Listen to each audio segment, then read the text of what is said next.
पश्चिम बंगालमध्ये दीदींची सत्ता जाणार असल्याचे संकेत मिळत आहेत। कारण आता तामिळनाडूमध्ये सिनेस्टार रियल स्टार ठरलेला आहे। तामिळनाडूमध्ये सुद्धा सत्तांतर झालेलं आहे। विजय थलापतीनं स्टॅलिनचा वारू रोखलेला आहे, त्यामुळे स्टॅलिनला सुद्धा मोठा धक्का बसतोय। पश्चिम बंगालमध्ये सुद्धा दीदींची सत्ता जाणार आहे। तृणमूल काँग्रेस 119, भाजप 143, काँग्रेस 6 जागांवरती समाधानी आहे, अन्य जागा 5 मिळतात। तामिळनाडूमध्ये सुद्धा मोठं सत्तांतर झालंय। विजय थलापतीनं आपल्या पक्षाचा झेंडा कायम रोवलेला आहे, त्यामुळे ह्या आता अपडेट्स आपण पाहतोय।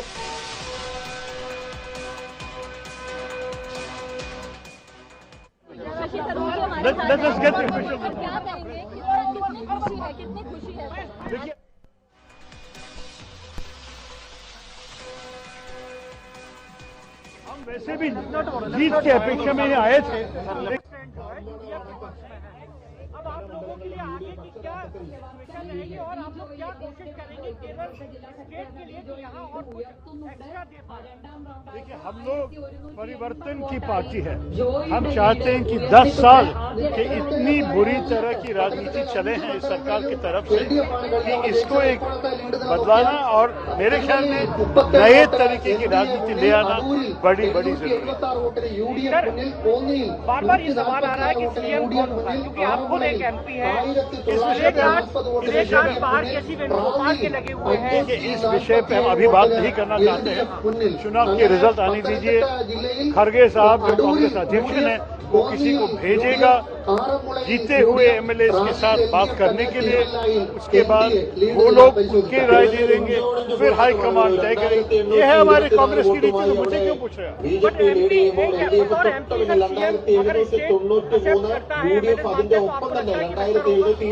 अंत में तो ये आप दिल्ली में जाके पूछेगा, यहाँ मुझे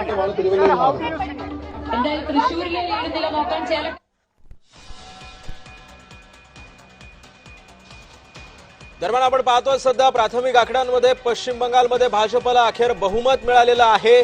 130 जागा तृणमूलला मिळाल्या, तर भाजपला 149 जागा मिळालेल्या आहेत। काँग्रेस 5 जागांवरती अजूनही स्थिर आहे, ते पुढेही जात नाही मागेही जात नाहीयेत। अन्य जागा या 5 मिळाल्या, तर तामिळनाडूमध्ये विजय थालापतीनं आपल्या पक्षाचा झेंडा हा आता रोवलेला आहे। केरळमध्ये सुद्धा काँग्रेसला निराशा मिळालेली आहे। त्यामुळे एकंदरीतच पश्चिम बंगालमध्ये अखेर ममता बॅनर्जींची सत्ता गेल्यात जमाय। आता मी पुढचे अपडेट्स घेण्यासाठी मी जाणार आहे कल्याणी दीक्षितकडे। कल्याणी।